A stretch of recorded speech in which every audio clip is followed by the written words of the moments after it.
Bonjour, ravie de vous retrouver aujourd'hui en ce jour 3 de mon défi.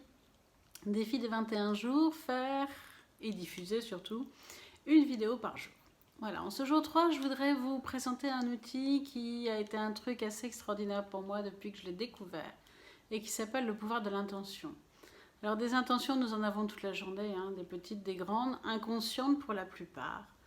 Et l'idée, c'est de les clarifier pour aller vers ce qu'on veut. Et je vais commencer par une petite histoire, une allégorie assez connue, qui est celle du tailleur de pierre. Alors, c'est un homme qui passe auprès de trois tailleurs de pierre qui sont chacun en train de tailler une pierre avec les mêmes outils, assis tous les trois par terre au même endroit. Et puis, l'homme s'approche du premier tailleur de pierre et ce premier tailleur de pierre a l'air fatigué, a l'air las, a l'air triste. Il est en train de tailler sa pierre, mais d'un air fatigué. Et l'homme s'approche de lui et lui demande: qu'es-tu en train de faire? Et le premier tailleur de pierre lui répond: je taille une pierre. D'un air las. L'homme s'approche alors du deuxième tailleur de pierre. Le deuxième tailleur de pierre ne paraît pas fatigué. Il taille sa pierre mécaniquement, mais avec sérieux, sans paraître fatigué. L'homme lui demande: qu'es-tu en train de faire? Et le deuxième tailleur de pierre répond: je taille une pierre, je construis un mur. Et puis l'homme s'approche alors du troisième tailleur de pierre. Le troisième de pierre paraît heureux, paraît presque transporté dans ce qu'il est en train de faire. Il est en train de tailler une pierre comme celle des deux autres, avec les mêmes outils au même endroit. L'homme s'approche de lui et lui demande: mais qu'es-tu en train de faire? Et ce troisième tailleur de pierre répond: je taille une pierre, je construis une cathédrale. Cette histoire, je l'aime beaucoup parce que je trouve qu'elle illustre bien le pouvoir de l'intention. Le premier tailleur de pierre taille sa pierre, n'a pas d'intention spéciale que de tailler sa pierre, il doit faire ce qu'il lui est demandé de faire. Et le troisième a comme intention de créer quelque chose de plus grand. Ce pouvoir de l'intention, c'est vraiment un pouvoir créateur. Et je vous invite à en prendre conscience, à vous créer des grandes intentions dans votre vie. Mais aussi, ce que j'utilise moi, c'est de me créer une petite intention chaque matin. Chaque matin, je choisis comment j'ai envie de passer ma journée et je lance cette intention dans l'univers. Par exemple, aujourd'hui, je vais être heureuse. Aujourd'hui, je vais être ouverte. Aujourd'hui, je vais être souple. Aujourd'hui, je vais rencontrer plein de belles personnes intéressantes. Aujourd'hui, je vais vivre la magie de la vie.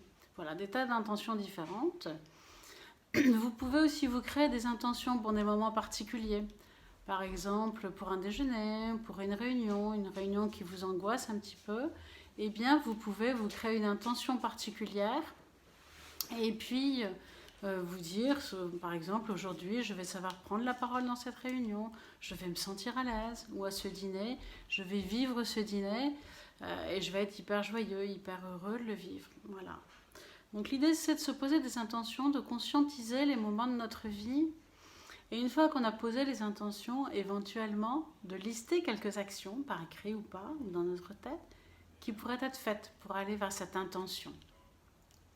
Et puis à partir de là, l'idée c'est de lâcher prise. Voilà, laisser l'univers faire, lâcher prise, d'observer et d'accueillir tout ce qui vient dans ce sens-là. De remercier, d'être en gratitude pour tout ce qui vient dans ce sens-là. Joe Dispenza, un chercheur américain, va en fait plus loin que ça. Il dit qu'au moment où on crée l'intention, on peut déjà se ressentir, se visualiser comme ayant déjà réalisé ça. Et ressentir toutes ces émotions qui seront là. Par exemple, cette joie, cette puissance, qui seront là au moment où notre intention se réalisera. Et le fait d'envoyer ça dans le champ des possibles, dans le champ quantique, permet à l'intention de se réaliser d'autant plus vite. En tout cas, donc, créez vos intentions et clarifiez-les, ça c'est clair.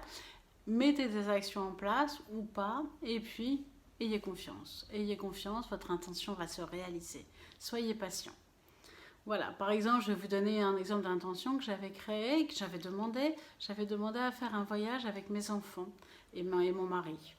Et puis, je n'avais pas du tout posé d'action, rien n'avait été fait. Je me sentais simplement en joie déjà à l'idée de ce voyage, plutôt à l'étranger. Et ben, ma belle-mère nous a invités en voyage, bon, c'était avant le confinement, à Punta Cana pour ses 80 ans et ça a été extraordinaire. Voilà, exactement le voyage dont j'avais rêvé. Je vous remercie, je vous souhaite de clarifier vos intentions, de vous poser des belles intentions. J'espère que ce sera porteur pour vous. Et puis je vous dis à demain avec joie. Bonne journée.